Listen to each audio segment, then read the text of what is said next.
श्री राधा वल्लभ लाल की, समस्त संत हरि भक्तन की, श्री वृंदावन धाम की, सद्गुरुदेव भगवान की। अमित कुमार जी गुजरात से। राधे राधे महाराज। राधे राधे महाराज जी। महाराज जी, जब रसिक संतों के बारे में पढ़ा और सुना तो पता चला कि उन्हें कैसे कैसे भयानक दुख का सामना करना पड़ा। महाराज जी, ये सब जानने के बाद ऐसा लगता है कि अगर इनकी तरह भगवान हमारी भी परीक्षा लेंगे तो हम तो फेल ही हो जाएंगे, हमें कभी शामा शाम की प्राप्ति नहीं हो पाएगी। ऐसा नहीं, क्योंकि ऐसा उनके नहीं चरणों है। की धूल के बराबर भी नहीं हो। बालक को 1 कुंतल वजन उठाने के लिए नहीं कहा जाता है।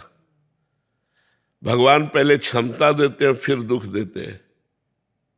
पहले क्षमता देते हैं, प्रतिपल उस कष्ट को सहा जा रहा है, जब तक जिएंगे तब तक सहा जा रहा है, जीना ही इसी से है। लेकिन मुझे कोई परेशानी नहीं, मैं एक आनंद में आनंदित हूँ। मैं अपने विचारों में खूब तृप्त हूँ, खूब संतुष्ट हूँ, खूब प्रसन्न हूँ। शरीर की कोई परवाह नहीं है। भगवान ने पहले शरीर से बेपरवाह किया और फिर शरीर का रोग दिया। अगर हम अभी अपने रोग में आ जाए तो हम सैया पे पड़े रहें, उठ के बैठने लायक ना रहे। ये भागवतिक क्षमता है, सांसारिक क्षमता नहीं है। शरीर बल से युक्त है। हम ये आपको बताना चाहते हैं, जिस दुख से आप दुखी होकर के, जिस भय से आप भयभीत होकर के भगवत मार्ग में चढ़ने के लिए आप कमजोर बन रहे हैं, उसी को मैं पुष्ट कर रहा हूं। ऐसा नहीं है कि भगवान दुख दे देते और सड़ता रहता है। भगवान दुख देते हैं 100 ग्राम और सुख देते हैं 1 किलो। 100 ग्राम के ऊपर 900 ग्राम चढ़ा रहता है, इसलिए आनंद में मगन रहते हैं। हम प्रतिपल आनंदित हैं। तुम शायद उतना आनंदित नहीं होगे, स्वस्थ होते हुए भी तुम उतना आनंदित नहीं होगे, अस्वस्थ होते हुए हम जितना आनंदित हैं। हम अपने आनंद की बात नहीं कह सकते। हर समय मैं आनंद में डूबा रहता हूं। किसके बल से? भगवान के बल से। अगर शरीर की बात आवे तो अभी मैं बेकार हो जाऊं। शरीर ऐसे है जैसे आपका शरीर, ऐसे हमसे शरीर दूर है। हम अपने आप में मगन रहते हैं, अपने आप में आनंदित रहते हैं। इसलिए ये निराशा तो मन में लाओ मती कि भगवान संतों को या भक्तों को कष्ट देते हैं। कष्ट आपको दिखाई देता है, देते नहीं है। क्यों? अब जैसे मेरा आखिरी जन्म है, मुझे पता है मेरा आखिरी जन्म है। अब अनंत जन्मों का हिसाब मुझे इस जन्म में भोगवा करके पार किया जाएगा। तो वो थोड़ा थोड़ा थोड़ा थोड़ा कष्ट देते देते देते, मतलब मिलना है पहाड़ जैसा और उसे राई जैसा दे दे करके भुगवा कर भगवान हिसाब बराबर, आवागमन से खत्म खेल। इसीलिए बड़े संतों में बड़े बड़े कष्ट देखे जाते हैं, क्योंकि उनका संसार समुद्र से अब आवागमन से मुक्ति हो गई। अब उनका जन्म नहीं होगा। तो जो हिसाब है, किसी को कैंसर, किसी को ये बड़े बड़े रोग दे दिए जाते हैं और उस रोग से लड़ते हुए संसार का उद्धार करते हैं।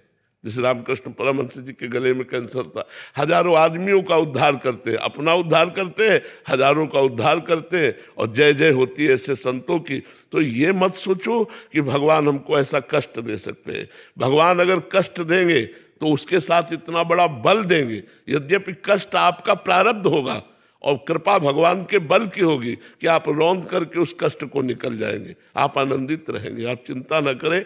ऐसा कष्ट नहीं देते कि भक्त उसमें व्यथित होकर वो भगवान से दूर हो जाए, वो संसार में फंस जाए, वो दुख में फंस जाए। ऐसा कभी नहीं होता, पक्का समझो। हर आनंद हर आनंद हर आनंद, आपसे बात कर रहा हूं, भगवान की शरण में हर आनंद है। आप कैसे उसका हम कहाँ तक वर्णन करें? जो प्रतिपल दुलार कर रहे हैं, भगवान जिसको प्यार कर रहे हैं उसको कितना आनंद मिलता होगा। आपको भी प्यार कर रहे हैं, लेकिन आप भगवान के प्यार की तरफ ना देखकर संसार के प्यार की तरफ देखते हैं, इसलिए आप हमारे भगवान के प्यार को नहीं देख पा रहे हैं। और जब मेरे तो गिरधर गोपाल दूसरों न कोई, तो सीधे भगवान पे दृष्टि होती है और फिर उनके प्यार का अनुभव होता है। तो आप ऐसा डरिए मत।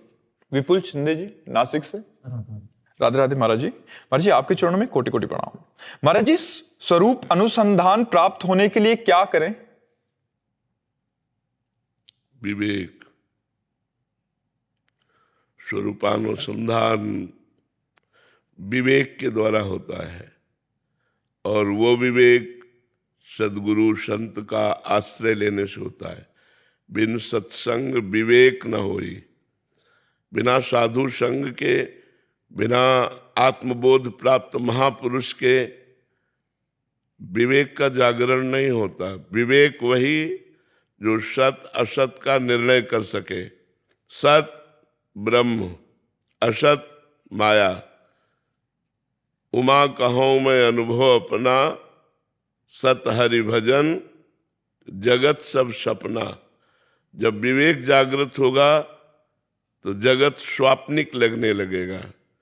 जैसे स्वप्न के पदार्थ जगने पर झूठे नजर आते हैं, स्वप्न में नहीं, ऐसे विवेक हो जाने पर जगत की जितनी मान प्रतिष्ठा वाहवाही सुख सामग्री भोग सामग्री ये सब मिथ्या नजर आने लगती है। स्वरूपानुसंधान के लिए सबसे पहली आवश्यकता है सत असत का ज्ञान विवेक, वो साधु संग से प्राप्त होता है। दूसरा, समस्त भोगों से वैराग्य, लोक परलोक के समस्त भोगों से वैराग्य। क्योंकि जब तक हम शरीर भाव में रहेंगे तब तक मन और इंद्रियों की गुलामी के कारण जो मन इंद्रियां कहेंगी उन भोगों को हम भोगते रहेंगे, और जब तक हम भोग भोगते रहेंगे तब तक कर्ता और भोगता रहेंगे, स्वरूपानुसंधान नहीं हो सकता। स्वरूपानुसंधान के लिए इंद्रिय और मन का व्यापार बंद करना होगा। तपस्या और भजन के बल से विवेक के द्वारा जाने हुए सत्य में स्थित होना पड़ेगा और असत का त्याग करना पड़ेगा। इसे कहते हैं लोक और परलोक के भोगों का वैराग्य। तीसरा, षट संपत्ति। पहला, शम, इंद्रियों का भोगों से हटाना। दम, मन का अपने वश में करना। उपरति, भोगों के समीप रहने पर भी भोगने की इच्छा ना होना। तितिक्षा, सर्दी गर्मी बरसात लाभ हान सुख दुख मान अपमान सबको सहने की सामर्थ्य होना। श्रद्धा, गुरु और संतों के वाक्यों को यथावत विश्वास पूर्वक स्वीकार कर लेना। मुमुक्षुता, मैं मुक्त होना चाहता हूं। ये जब तक बातें नहीं होंगी तब तक स्वरूपानुसंधान नहीं होगा। किसका प्रश्न है? तो स्वरूपानुसंधान के लिए ये 4 बातें और 6 संपत्ति ये होना अत्यंत आवश्यक है। तब वो अपने स्थूल सूक्ष्म और कारण तीनों देहों का राग त्याग करके अपने स्वरूप में स्थित होता है, जो स्वरूप चिदानंद में है। जहाँ स्वरूप में स्थित हुआ परमानंद का द्वार खुल गया, वो आनंद में उमग करके मुक्त अवस्था को प्राप्त हो जाता है, जिसे जीवन मुक्त कहते हैं, जिसे जीवन मुक्ति कहते हैं। आयुषी जी, राधे राधे महाराज जी। महाराज जी, आप कहते हैं कि परमात्मा से जुड़ने से जीवन की बाधा का हल मिल जाता है, लेकिन अक्सर मेरे मन में ये सवाल उठता है कि क्या परमात्मा से जुड़ने से पहले खुद से जुड़ने की जरूरी नहीं है? जब तक हम खुद से नहीं जुड़ेंगे या अपने आप को नहीं जान पाएंगे, हम सबसे ऊपर एक शक्ति को कैसे महसूस कर सकते हैं? मम दर्शन फल परम अनुपा, जीव पाव निज सहज स्वरूपा। भगवान का दर्शन होते ही स्वरूप का अनुभव हो जाता है। स्वरूपानुसंधान करना है तो इस प्रश्न का उत्तर हुआ, ऐसे करो। और अगर सहज में जीना है और सहज में प्रभु को प्राप्त करना है और सहज में अपने आप को जानना है तो राधा राधा नाम जप करो, गंदे भोगों का त्याग करो और भगवान से प्रार्थना करो। तो स्वयं जानई जेहि देह जनाई और जानत तुम्हें तुम्हें हो जाई, वो खुद भगवत स्वरूप हो जाता है। ब्रह्मविद ब्रह्म ही भवति, जो ब्रह्म को जान लेता है वो अपने ब्रह्म स्वरूप में स्थित हो जाता है। तो चाहे भगवान के दर्शन की लालसा करो, चाहे स्वरूपानुसंधान करो, बात एक ही है। तत्वबोध और भगवत प्रेम दोनों समान कक्ष की स्थितियां हैं, उसमें कोई अंतर नहीं है। तो चाहे अपने को पहले जानना शुरू करो, तो जो आपने प्रश्न किया उस उत्तर को समझिए। और यदि भक्ति से चलना है तो भगवान की आराधना करो, अपने आप को जान जाओगे, भगवान जना देंगे। भगवान का दर्शन होते ही जीव को निज स्वरूप का अनुभव हो जाता है। मम दर्शन फल परम अनुपा, जीव पाव निज सहज स्वरूपा। प्रेमलता जी, मुंबई से। राधे राधे महाराज जी। महाराज जी, हर व्यक्ति अपने पूर्व कर्मों के आधार पर कुछ प्रकृति लेकर पैदा होता है। क्या खराब प्रकृति को पूर्णतः बदलना संभव है? बिल्कुल संभव है। इसी को तो हम बदलने के लिए मनुष्य शरीर प्राप्त किया है। हमारे हजारों जन्मों की वासनाएं हमारे स्वभाव की रचना करती हैं। जैसे जैसे हमने आचरण किए वैसा स्वभाव बनता है। जैसे किसी किसी के आचरणों से ऐसा स्वभाव बन जाता है, क्रूरता, आक्रामक स्वभाव, हिंसक स्वभाव, वो जो हमारे क्रियाएं होती हैं, जो हमारी कामनाएं होती हैं, जो हमारे संकल्प होते हैं, जो हमारी वासनाएं होती हैं, वो हमारे स्वभाव की रचना करती है। अब यदि हमारे भागवतिक स्वभाव अभी हो जाए तो हमारा जीवन कल्याणमय हो जाए। अब दुर्वासनाओं के कारण हम भागवतिक स्वभाव बनाना चाहते हैं, पर दुर्वासनाएं में बार बार फेल कर देती हैं, बार बार हमें वासनाओं में गिरा देती हैं। अब हमको खड़ा होना पड़ेगा कमर कस के, मर चाहे जाऊं अधर्म युक्त भोग नहीं भोगूंगा, कड़ा होना पड़ेगा। ये फिसड्डी स्वभाव से नहीं होगा, आज कसम खाई कल तोड़ दिया, ऐसे नहीं परमार्थ में चला जाता।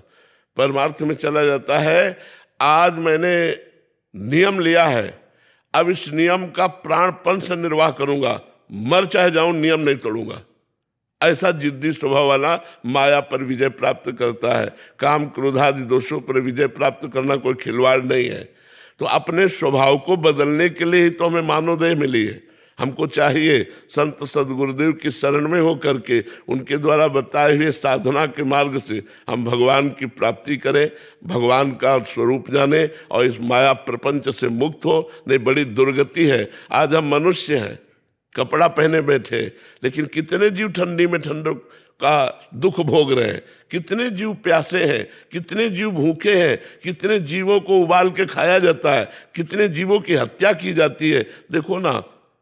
देखो ना क्या संसार में हो रहा है। तो हम ही अगर कर्म बिगड़ गए तो बकरा बनेंगे, मुर्गा बनेंगे, गाय बनेंगे, भैंस बनेंगे, और ये राक्षसी बुद्धि वाले लोग काट काट के खाएंगे। इसलिए भजन करो और इस माया से मुक्त हो जाओ। और चिदानंद भगवान यही थोड़ी लोग है। अब जैसे एक गांव का आदमी न जानता हो तो क्या जानता है मृत्यु लोक में एक अमेरिका भी है। लेकिन आप लोग पढ़े हुए तो आपको पता है हर देश है।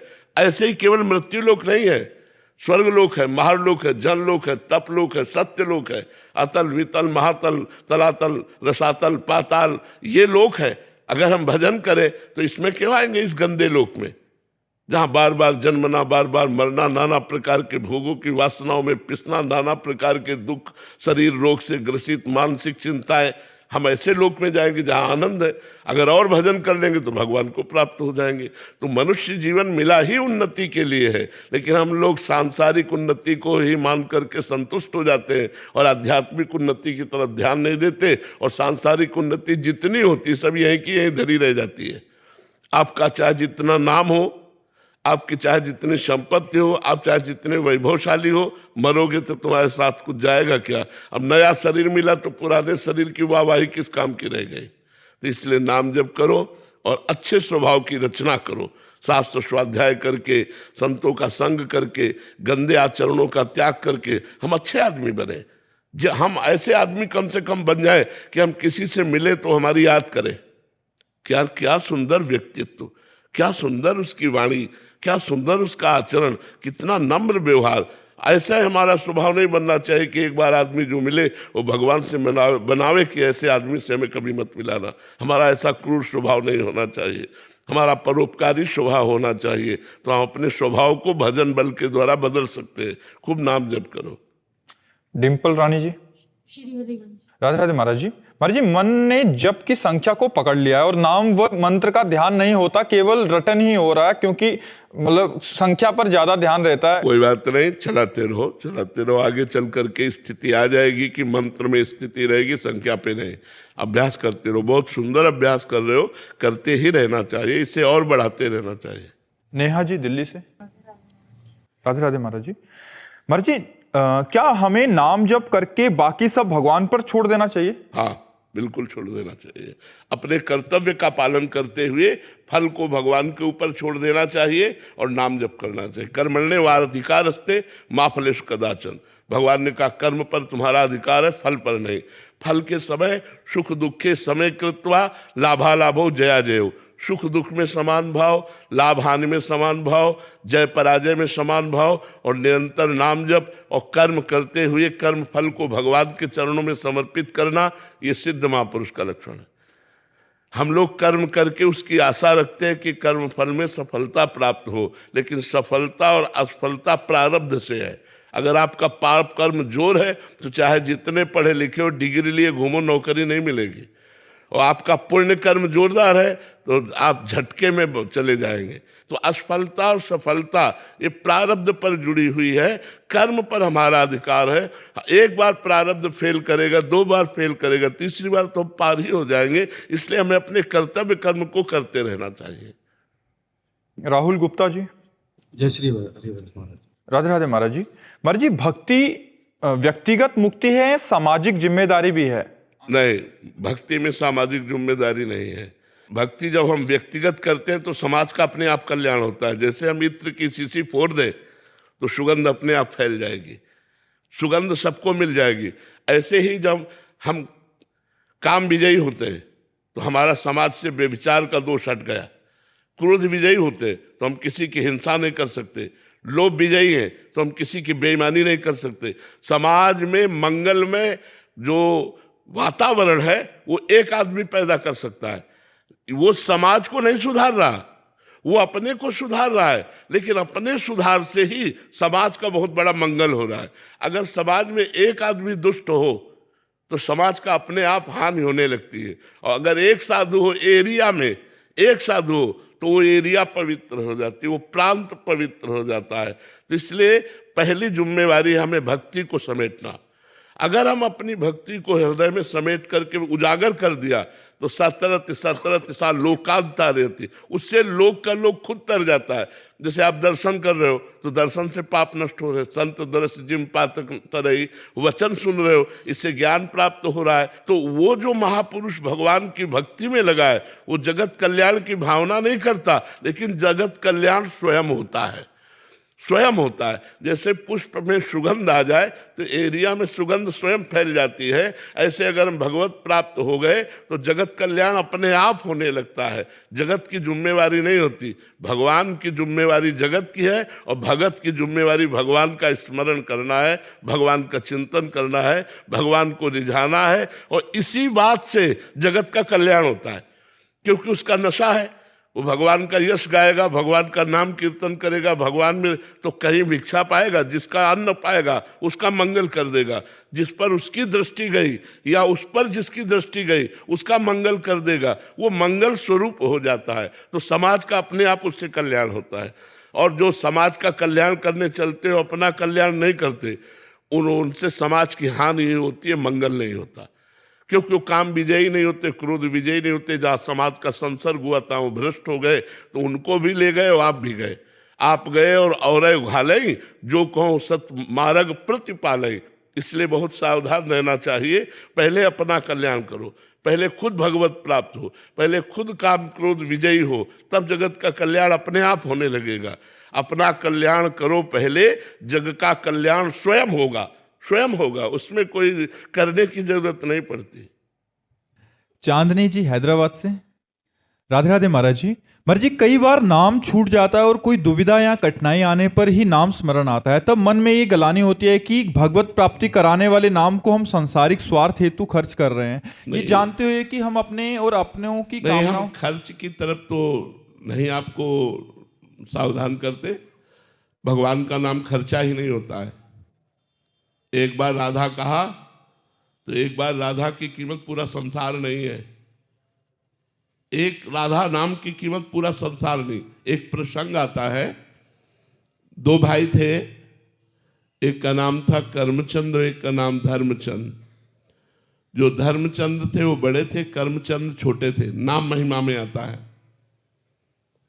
धर्मचंद बचपन से भगवान का नाम जप करते थे, अच्छे आचरण करते थे और उन्हें संत जन प्राण प्यारे लगते थे।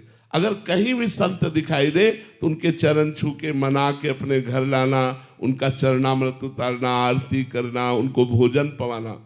और जो कर्मचंद छोटा भाई था उसका स्वभाव संतों को देखते ही गालियां देने लगना। संतों से बड़ी जलन थी और वो शराब पीता, गंदे आचरण करता, बिल्कुल विपरीत। बड़े भाई को बड़ा दुख होता कि एक ही माँ के गर्भ से उत्पन्न हुए और ये हमारा छोटा भाई इतने दुष्ट स्वभाव का, इतना पापाचरण करता है, क्या इसका कभी कल्याण होगा? मन में सोचती। तो एक दिन अयोध्या से मंडली गुजर रही थी, तो धर्मचंद का स्वभाव था साष्टांग दंडवत की पूरी मंडली को निमंत्रण किया घर में। घर में सब संत भोजन पा ही रहे थे कि ऊपर का कमरा उसका था। वो निकला वहीं से और संतों को गालियां देते हुए, अशुद्ध शब्द कहते हुए। संतों ने धर्मचंद की तरफ देखा, उन्होंने हाथ जोड़ा, महाराज ये मेरा छोटा भाई है, ये शराब पीता है, मांस खाता है, व्यभिचार करता है, बहुत पापी है, महाराज आप नाराज मत हुइए, इसको चले जाने। वो ऊपर निकल गए। जब सब संत प्रसाद पा चुके तो उन्होंने कहा, क्या मेरे भाई का कल्याण हो सकता है? जो इस तरह का गंदा आचरण करता है, क्या कल्याण हो सकता है? आप सब संतों से विनय है, अगर कोई रास्ता हो तो हमें बताओ। तो जो महंत जी थे उन्होंने कहा, कल्याण हो सकता है, मैं कल्याण करूंगा इसका। सब संतों से कहा, तुम शंखनाद करते हुए घर के बाहर जाओ। तो शंखनाद करते हुए घर के बाहर जाने का इशारा हुआ कि उसने अपने ऊपर वाले कमरे से समझा कि सब संत चले गए। अब वो महंत जी जाके दरवाजा खटखटाए तो उसने समझा भाई है, तुरंत दरवाजा खोल। जे ही खोला तो तगड़े तंदुरुस्त थे, उठाया और पटक दिया उसको, और उसकी छाती में चढ़ के बोले, राम बोल राम। अब वो शराबी आदमी घबरा गया कि अभी इतना तगड़ा महात्मा अगर बैठा रहा तो श्वास रुक जाएगी। तो उसने कहा, राम राम। बस हट गए संत। बोले, जा, ये तेरा कल्याण करेगा और मेरे प्रताप से तुझे ये स्मृति रहेगी कि तू कभी इस नाम को बेचना मत, इसकी कीमत मत लेना। थोड़े दिन में उसको कैंसर हुआ और वो मर गया। मर गया तो यमराज के दूत यमपुरी में ले गए। न्यायाधीश यमराज है। यमराज ने उसका खाता खोला, सब गंदा। एक संत के द्वारा 2 बार राम राम नाम कहाया गया, ये खाते में पॉइंट मिला। अब वो यमराज की खोपड़ी चकरा गई कि 2 बार राम नाम का फल इसे क्या दे।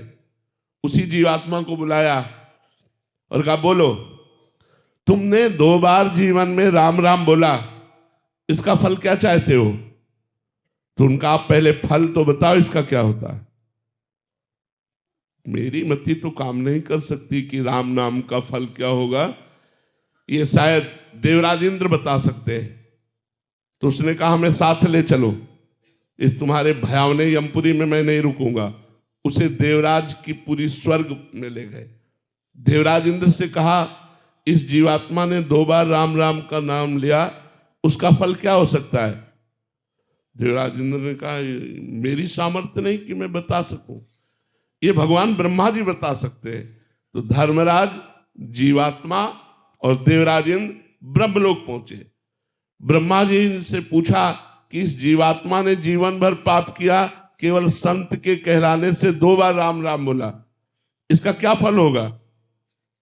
ब्रह्मा जी भी दाढ़ी खुजलाने लगे कि ये माया में जगत की वस्तुएं तो नाम का फल हो नहीं सकती। इसलिए उन्होंने कहा कि इसका पूर्ण निर्णय तो भगवान शंकर कर सकते हैं, क्योंकि वो रात दिन जपते रहते हैं। ब्रह्मा जी, देवराज इंद्र, धर्मराज, जीवात्मा कैलाश पर्वत पर पहुंचे। भगवान शंकर ने स्वागत किया। कैसे आगमन हुआ, बात बताई गई। भगवान शंकर ने कहा, देखो राम नाम की महिमा तो हम कुछ जानते हैं, वो भी कुछ, पूरी वो भी नहीं। राम नाम का फल क्या होगा ये हम नहीं बता सकते। राम नाम की महिमा जानते हैं कि रा बोलकर जहर पी गए और मां बोलकर उसे बंद कर लिया, आज भी गले में, इसलिए नीलकंठ नाम है। राम नाम की बड़ी महिमा है, उसको हम गा नहीं सकते पूर्ण रूप से, लेकिन कुछ गा सकते हैं। लेकिन नाम का फल क्या है ये हम नहीं बता सकते। बोले ये तो साक्षात राम जी ही बताएंगे। अब वो जीवात्मा, धर्मराज, देवराज, ब्रह्मा जी, भगवान शंकर साकेतपुरी पहुंचे सिया राम जी के पास। कहा, प्रभु इस जीवात्मा ने जीवन भर पाप किया, एक संत के कहलाने से 2 बार आपका नाम लिया, प्रभु उसका फल क्या हो सकता है? भगवान ने कहा, उसे लाओ और मेरी गोदी में बैठा लो। उस जीवात्मा को गोदी में बैठा ला और कहा, देखो फल तो मैं भी नहीं बता सकता, कहां लगी नाम बड़ाई, राम न सकहि नाम गुण गाई। लेकिन फल प्रत्यक्ष देख लो कि ये जीव घोर नरकों को भोगता, 2 बार राम राम कहा तो मेरी गोदी में आके बैठ गया, ये फल है। भगवान के नाम का फल ये संसार नहीं हो सकता। तो ये बात कि हम नाम जब खर्चा कर रहे, तो नाम जब अविनाशी हो, खर्चा होने वाला नहीं। हाँ, ये जरूर है कि हम भूल से असरफी को दे करके और नमक खरीद रहे हैं, ये गलती ना करें। अगर हम अपने नाम को बेचे ना, तो हमारा नाम सब कुछ प्रदान करवा देगा, विपत्ति हटा देगा, धन ऐश्वर्य प्रदान कर देगा, सुख शांति दे देगा। 2 बार राम राम कहने से नरक से बच गया, और आप सैकड़ों बार राधा राधा जपते, आपको नरक जाना पड़ेगा, सवाल नहीं उठता। इसलिए आप निर्भय रहिए। हाँ, नाम जितना अधिक से अधिक जप पावे और उसे बचा पावे, तो अपने नाम को भगवान की बैंक में जमा करो। नाम को भगवान की बैंक में कैसे जमा किया जाता है? जैसे हम 1 घंटा नाम जप किए, नाम जपने के बाद कृष्णार्पणमस्तु, वो भगवान के बैंक में गया। अब आपका वो नाम खर्चा होने वाला नहीं है, उसके ब्याज में आपका काम बनेगा, और मूल में नाम तो भगवान के पास जमा है। अगर इस जन्म में भगवत प्राप्ति नहीं हो पाई, तो अगले जन्म में निश्चित भगवत प्राप्ति हो जाएगी। इसलिए खूब नाम जप करो, भाव बने ना बने, श्रद्धा बने ना बने, आनंद आवे ना आवे, डट के कमाई करो। जैसे लोभी पुरुष 12-12 घंटा ओवर टाइम काम करता है कि हमें धन मिल जाएगा, ऐसे हम अधिक से अधिक नाम जब छुपा छुपा के करें, जिससे हमारा मंगल हो जाएगा। निखिल जी गुजरात से, राधे राधे महाराज जी। महाराज जी, सत हरि भजन जगत सब सपना, महाराज जी ये बात कैसे आएगी? जीव का कल्याण कैसे होगा? हाँ, प्रथम जब हम साधु संग करेंगे, द्वितीय जब हम भगवान की कथा सुनते रहेंगे, तृतीय जब हम सदगुरु का वरण करके उनके द्वारा बताई हुई उपासना करेंगे, चौथी हम आपस में परस्पर भगवान की वार्ता करेंगे, प्रपंच की नहीं, निंदा नहीं करेंगे किसी की, भगवत वार्ता करेंगे। पांचवी, दृढ़ विश्वास के साथ जो हमें गुरुमंत्र जो नाम मिला है, इसी से काम हो जाएगा, ऐसा दृढ़ विश्वास करके हम उसको जपें। छठवीं, शीलवान, गंभीरवान, धैर्यवान और उन कार्यों का त्याग करें जो हमारे भजन के विरोधी कार्य हैं। सातवें, सब में भगवान को देखने की चेष्टा करें और संतों को भगवान से अधिक आदर दें। आठवीं, जैसी परिस्थिति में भगवान ने हमें रखा है, वैसी परिस्थिति में हम संतोष धारण करें, भगवान से भी हम चाह न करें परिस्थिति परिवर्तन की। जो परिस्थिति भगवान ने दी है, हम उसी परिस्थिति में भजन करें। नवीं, सबसे नम्र व्यवहार हो, सरल व्यवहार हो, सत्य व्यवहार हो और भगवान पर दृढ़ भरोसा हो। अगर ये 9 बातें हैं, तो निश्चित उसमें भगवत अनुराग, तत्वबोध, ज्ञान, वैराग्य जो चाहेगा वो सब प्राप्त हो जाएगा। सौरभ जी, राधे राधे महाराज जी। महाराज जी, छोटे छोटे विषय ही आकर्षण मुझे कमजोर सा बना रहे हैं महाराज जी, उनसे ऊपर उठने के लिए सही साधना क्या करूं? नाम जप करके हम इतने बलवान हो जाते हैं कि विश्व ब्रह्मांड की माया का आकर्षण भी नहीं पड़ता है। मृत्यु लोक की माया की तो बात जाने दो। न पारमेष्ठ्यम न महेंद्र कृष्णम न सार्वभौमम न रसाधपत्यम न योग सिद्धि पुनर्भवम वा। भजन का इतना प्रभाव बढ़ जाता है कि ब्रह्मा का पद भी फीका लगता है, देवराज इंद्र का पद भी फीका लगता है, सार्वभौम सम्राट का पद भी फीका लगता है, योग की सिद्धियां भी फीकी लगती है, इतने भगवान प्यारे लगने लगते हैं। नाम जप करके देखो, ब्रह्म राम ते नाम बढ़ वरदायक वरदान, भगवान से भी बढ़कर भगवान का नाम है। नाम जप करते करते ऐसी वृत्ति हो जाती है, कुछ अच्छा नहीं लगता। जिनके लिए लोग मर रहे हैं, उन वस्तुओं को त्याग देते।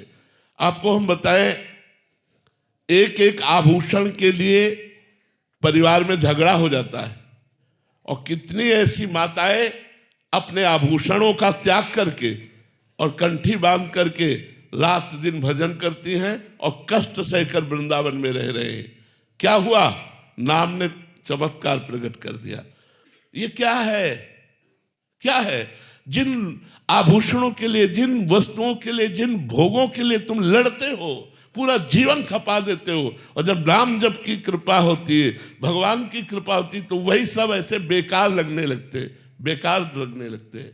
हमें ये कहना होगा कि जब तक आप नाम जप नहीं करोगे तब तक केवल बातें रहेंगी, और जब नाम जप असलियत में करोगे तो सत हरि भजन जगत सब सपना ये आपको देखने को मिलेगा, अपने जीवन में मिलेगा। कुछ अच्छा नहीं लगता, सच्ची मानो कुछ अच्छा नहीं लगता। बस एक ही बात लगती है, वो कब दिन आएगा जिस दिन मैं भगवान को देख पाऊं।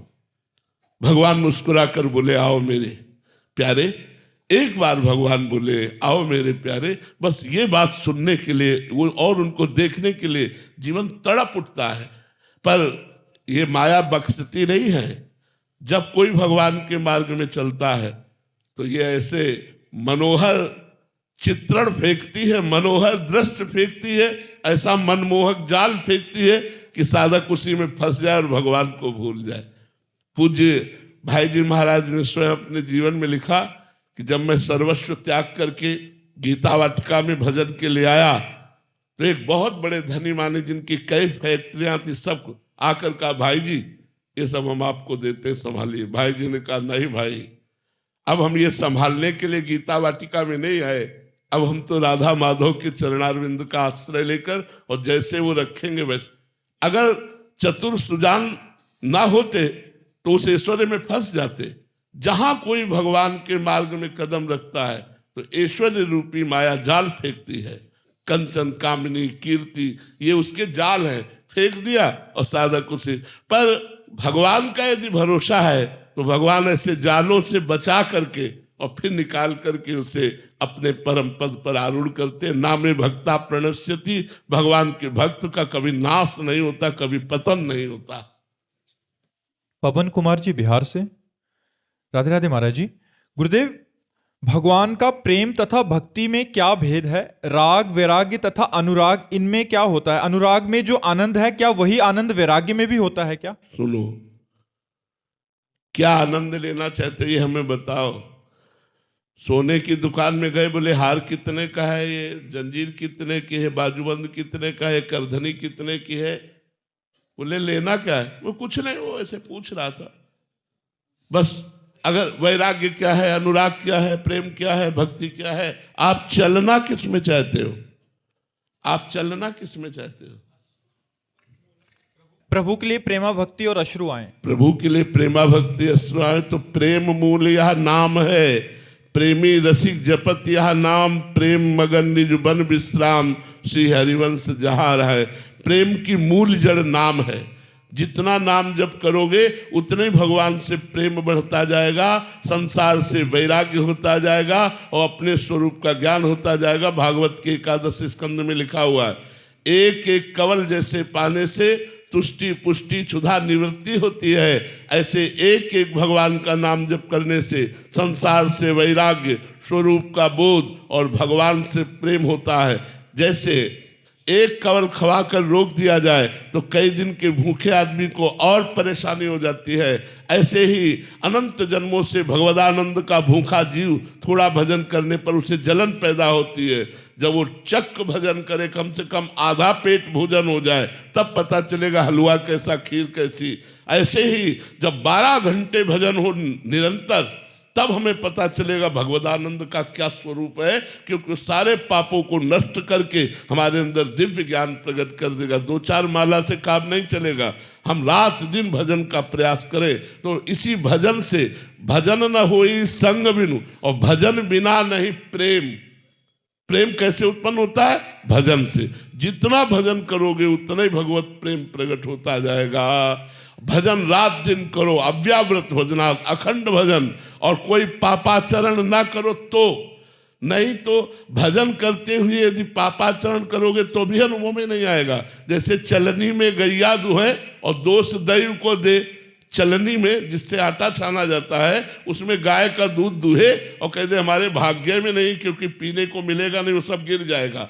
अगर ऐसे ही तुम्हारे छिद्र हैं काम क्रोध आदि और आप भजन कर रहे हो और उन पर आप दृष्टि नहीं डाल रहे तो तुम्हारे भजन को छील करते रहेंगे, आपको अनुभव में नहीं आएगा। पहले इन दोषों का त्याग करते हुए हम भजन करें, तब अनुराग की प्राप्ति होगी। भक्ति से अनुराग की प्राप्ति होती है, अर्थात प्रेम की प्राप्ति होती है, और प्रेम से भगवान की प्राप्ति होती है। हरि व्यापक सर्वत्र समाना, और प्रेम ते प्रगट होए मैं जाना। जहां प्रेम वहीं भगवान का प्रादुर्भाव होता है। हर्ष त्रिपाठी जी, राधे राधे महाराज जी। खलहु करही भल पाई सुसंगु, मिटही न मलिन स्वभाव अभंगु। महाराज जी, श्री रामचरितमानस की इस चौपाई के अनुसार कभी कभी दुष्ट भी सत्संग पाकर अच्छे आचरण करते हैं, परंतु उनका स्वभाव कभी ना भंग होने वाला मलिन स्वभाव ही रहता है। सरकार, ठीक उसी प्रकार आपके द्वारा पोषित इस महानीच का मलिन स्वभाव नहीं मिट रहा। आपके बार बार सुधारने पर भी नहीं, खल और मलिन स्वभाव में अंतर है। खल का जो मलिन स्वभाव होता है वो दूसरी प्रकार का होता है। हमारा जो मलिन स्वभाव होता है वो दूसरी प्रकार का होता है। हमारे मलिन स्वभाव को यदि सत्संग मिल जाए तो मलिन स्वभाव दूर होकर भगवान की प्राप्ति हो सकती है। जो नीच प्रवृत्ति के दुष्ट संत, निंदा करने वाले संत, अपमान करने वाले, केवल उपहास करने के लिए सत्संग सुनने गए, देखते क्या बोलते हैं, और उनकी बातों का उपहास किया, एक भी शब्द स्वीकार नहीं किया, वो दुष्ट है। खलौ करें भली पाई सुसंगु, मिटे न मलिन स्वभाव भंगु। लेकिन मैं दुष्ट हूं, मैं नीच हूं। आज भगवान ने हम पर बड़ी कृपा की, साधु समागम दिया। आज देखो मेरे जीवन का वो दिन है जो मैं वर्णन नहीं कर सकता। और वो आकर सत्संग में हाथ जोड़कर बैठ गया और सत्संग की बात सुनी, उसका जीवन निरंतर सुधरता चला जाएगा। और वो खल नहीं है, वो दुष्ट नहीं है, वो मलिन स्वभाव वाला है। उसका मलिन स्वभाव सत्संग से निर्मल हो जाएगा, सत्संग से निर्मल हो जाएगा। लेकिन जो दुष्ट लोग हैं उनका निर्मल नहीं होता, क्योंकि वो संत का उपहास करने के लिए जाते हैं, वो संतों के दोष दर्शन करने के लिए जाते हैं, वो सत्संग सुनने नहीं जाते। वो जाएंगे वहां, लेकिन वो अपनी मलिनता का ही आरोप करेंगे, वो निर्मलता का नहीं आरोप करेंगे। और एक मलिन है जिसके हृदय में बात है कि मैं नीच हूं, अधम हूं, कामी हूं, क्या मेरा भी उद्धार हो जाएगा? निश्चित उद्धार हो जाएगा संत संग से, वो निर्मल हो जाएगा। तो तुम खल नहीं हो। मलिन स्वभाव भले हो सकता है, लेकिन खल नहीं हो। अगर खल होते तो प्रश्न ही न करते। प्रश्न करने का मतलब है जिज्ञासा। जिज्ञासा पवित्र हृदय में होती है। कुछ मलिनता और कुछ पवित्रता आपके हृदय में है, धीरे धीरे बढ़ाइए, पूरे मन को पवित्र कर दीजिए और पापाचरण होने से अपने को रोकिए। जो कार्य निषेध किए गए हैं उन कार्यों को मत कीजिए। जैसे खान पान में मांस, मछली, अंडा मत खाइए, मदिरा मत पीजिए, पराई बहन बेटियों की तरफ गंदी दृष्टि मत रखिए, पराया धन हड़पने की कोशिश मत कीजिए और नाम जप कीजिए। देखिए बहुत जल्दी आपका हृदय पवित्र हो जाएगा।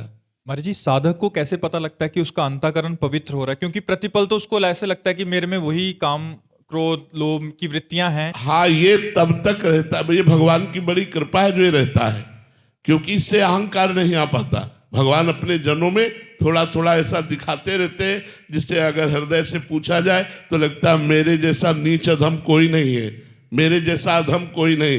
देखो इतने बड़े महाभागवत श्री सूरदास जी महाराज, जिनके सामने स्वयं भगवान बैठकर पद सुनते, कह रहे हैं मौसम कौन कुटिल खल कामी, जिन मुँह को तन दियो ताको न भजन कियो ऐसो नमक हरामी। देखो कितने बड़े महापुरुष है और क्या लिख रहे हैं अपने लिए। कह रहे जिन मुँह को तन दियो ताको न भजन कियो ऐसो नोन हरामी। मौसम कौन कुटिल खल का।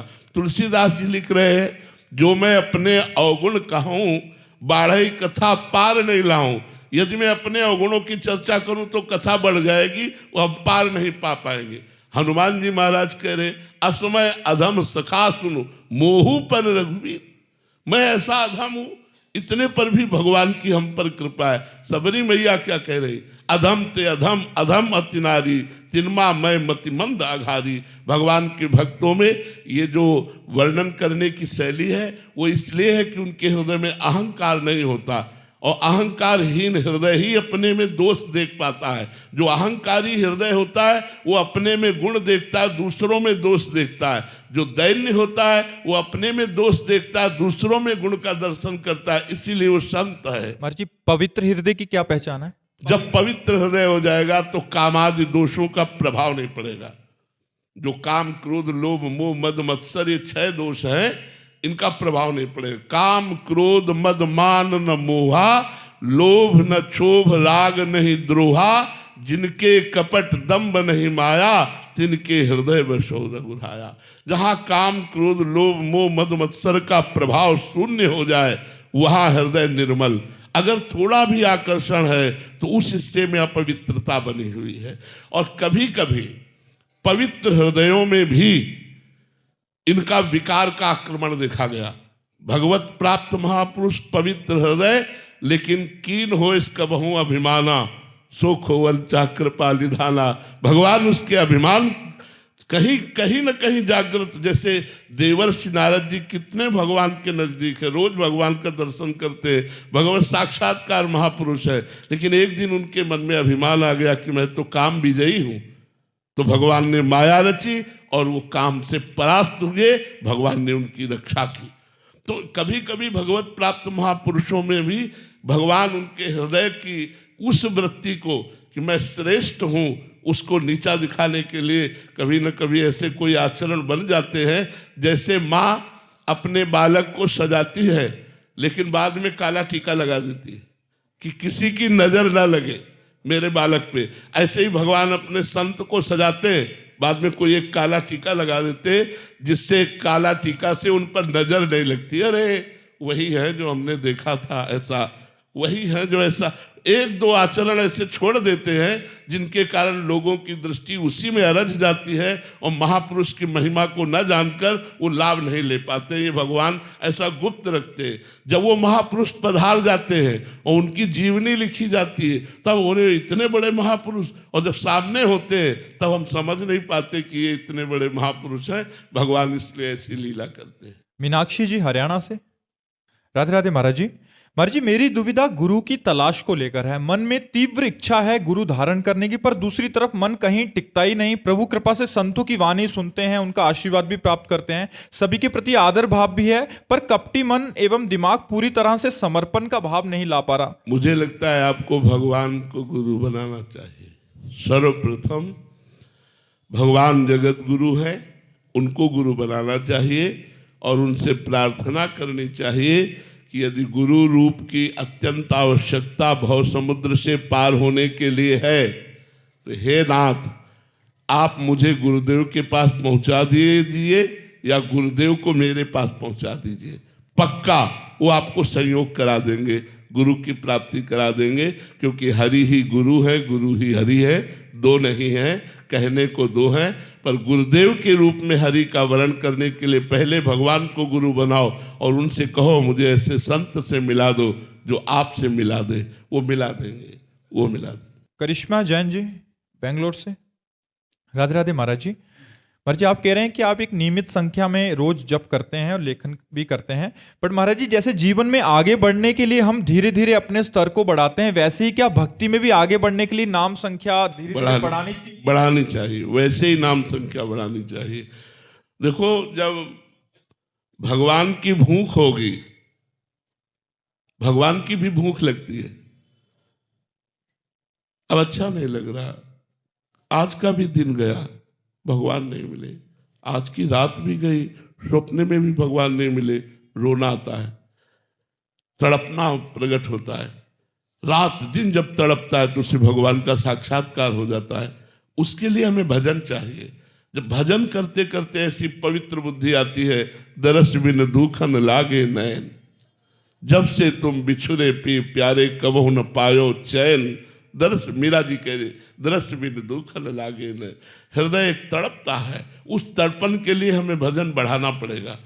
जब हम निरंतर भजन करेंगे और संयम से रहेंगे, इंद्रियों को भोगों का सुख नहीं लेने देंगे, तब व्याकुलता पैदा होती है। क्योंकि इंद्री अगर भोगों में लगी है तो व्याकुलता पैदा नहीं होगी, और बिना व्याकुलता के हरि मिलते नहीं।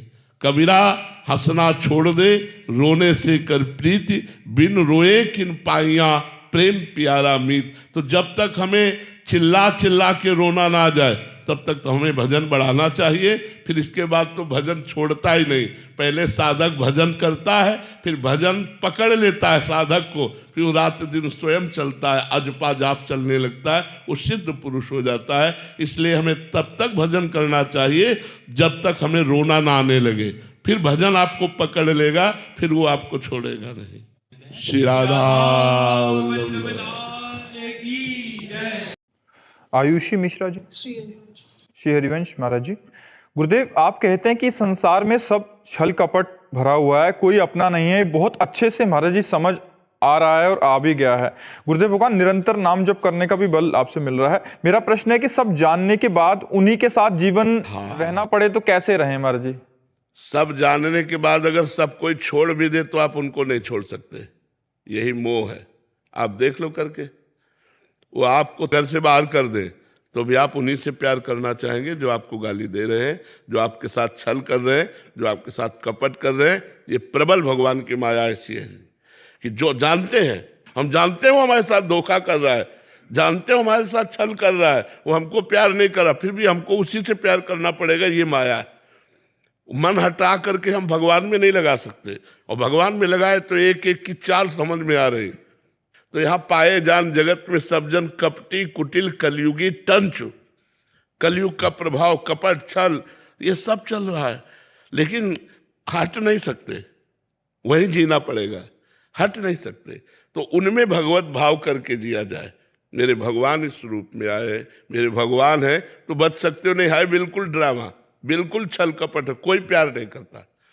अपनी वासनाओं की पूर्ति तक तो प्यार का नाटक चलेगा, और जिस दिन वासनाओं की पूर्ति नहीं होगी, प्रतिकूलता होगी, तो कोई प्यार करने वाला नहीं मिलेगा। आप सच्ची मान लीजिए। इसलिए भगवान से जुड़िए, राधा राधा नाम जप कीजिए, सब में भगवत भावना कीजिए। तुम्हारे साथ कोई छल करे करने दो, तुम छल मत करना। तुम्हारे साथ कोई कपट करे करने दो, तुम कपट मत करना, तो तुम भगवान के लाडले हो जाओगे। और जिस पर भगवान की कृपा होती है, सब सुख उसके सामने होते हैं। इसलिए भगवान का चिंतन करो, भगवान का आश्रय लो, भगवान से प्यार करो। गुरुदेव कभी कभी लगता है कि सहन नहीं हो रही है चीजें। कभी कभी लगता है कि अब सहन नहीं हो रहा। ऐसा इसलिए लगता है आपने भगवान को अपना नहीं माना। नहीं, भगवान को अपना मानने पर हर कुछ सहन करने की सामर्थ्य होती है, सब कुछ सहन करने की। पूरा जीवन हो गया, एक दोस्त नहीं बनाया, हमारा एक भी दोस्त नहीं पूरी सृष्टि में, तो दुश्मन का तो सवाल नहीं उठता। अकेला पूरा जीवन रहा हूँ, आज भी अकेला ही हूँ। केवल मेरा मित्र गोविंद है, ठाकुर है, वही मेरा दोस्त है, और उसी दोस्त के बल से मैं गरजता रहता हूँ, प्रियाजू के बल से मैं गरजता रहता हूँ। तो अगर आपको भगवान का संबंध है तो फिर आपको ये नहीं बात आएगी कि कहाँ तक सहन करूँ। जो ही प्यारो करे सोई मोहि भावे। मेरे प्यारे को जो अच्छा लगा वैसी मुझे स्थिति दी, और उसी के बल से मैं दहाड़ रहा हूँ। मुझे कोई शिकायत नहीं, ना भगवान से ना जगत से, कोई शिकायत नहीं। पर ये जरूर कहता हूँ कि यहाँ प्यार मत ढूंढना, यहाँ प्यार नहीं मिलेगा। यहाँ शोषण मिलेगा, पोषण नहीं मिलेगा। पोषण भगवान से मिलता है। अगर प्यार भगवान से कर रहे तो दुनिया प्यार करेगी, और भगवान से प्यार नहीं करे तो हर जगह धोखा मिलेगा। आज वासनाओं का खेल है, प्यार नहीं है। प्यार है तो प्यार का मतलब पहले समझे क्या कहते हैं। प्यार का स्वरूप ये है कि हम आपसे प्यार करते हैं, तो आपके सुख के लिए हम प्राण दे सकते हैं, आपके सुख के लिए हम अपने जीवन का बलिदान कर सकते हैं। प्यार में तो ये होता है कि जिसमें अपना प्यारा खुशी रहे, राजी रहे, सुखी रहे। जैसे आपसे हम प्यार करते हो, आपने उनसे प्यार कर लिया तो हमारा हृदय कहेगा तुम खुशी रहो। अगर तुम उनसे सुखी हो तो तुम सुखी रहो, भगवान तुम्हें सुख दे, मैं तुम्हारे बीच में कभी रोड़ा नहीं बनूंगी। यह है प्यार। प्यार ऐसा कहाँ है? ये तो केवल फिल्मों में दिखाई देता है, प्रगट में तो नहीं है। प्रगट में तो प्यार भगवान से करो तो आनंदित हो जाओगे, पर भगवान है नहीं प्रगट में, वो अव्यक्त परमात्मा है। तो उससे अव्यक्त से प्यार करना बड़ा कठिन है। जो दिखाई न दे, जिसे हम बात न कर सके, उससे प्यार करना। उससे प्यार कर लिया तो बाजी जीत गए। आप राधा राधा जपो, उससे प्यार हो जाएगा। आप कृष्ण कृष्ण जपो, उससे प्यार हो जाएगा। हम लोगों का जीवन उसी के प्यार से पला है, और वो इतना प्यारा है, इतना प्यार करने वाला है कि प्यार का समुद्र है वो। हम लोग प्यार की बूंद मांगते हैं और वो प्यार का समुद्र है। बस उससे प्यार कोई करके तो देखे, पर करना कठिन है, क्योंकि संसार से अपने प्यार को समेट कर प्रभु के चरणों में लगाना यही कठिन। सबकी ममता ताग बटोरी, मम पद मनहि बांध बरडोरी, ये सबसे कठिन काम है। और ये हो जाए तो साथ खेलता है परमात्मा, साथ खेलता है। अब हम लोग कदम कदम पर उसका प्यार, उसका दुलार, उसका संकेत, उसके इशारे सब जानते हैं। इस समय मेरे प्रभु का ये इशारा है, तुरंत वैसे ही हो गए जैसे प्रभु का इशारा है। मेरे प्रभु हर समय विराजमान है, मेरे सामने विराजमान है, हर समय बात है, हर समय खान पान, हर समय खेल कूद उन्हीं से होता है। अब ये बातें केवल बातों से नहीं होगा, जब हम साधना करेंगे तब समझ में आएगा।